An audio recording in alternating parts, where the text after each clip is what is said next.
空鳥已飛向北方，經過石板路旁，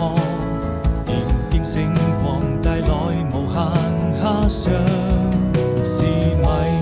人的汽笛聲伴我入夢鄉，風沙在作響，輕輕哼唱着心中所想，快坐上那艘船就要去遠航，太漫長，藍天也變得飄揚，草地上幾片落葉隨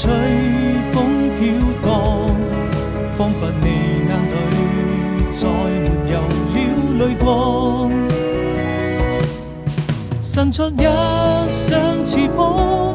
雨過能就住過往，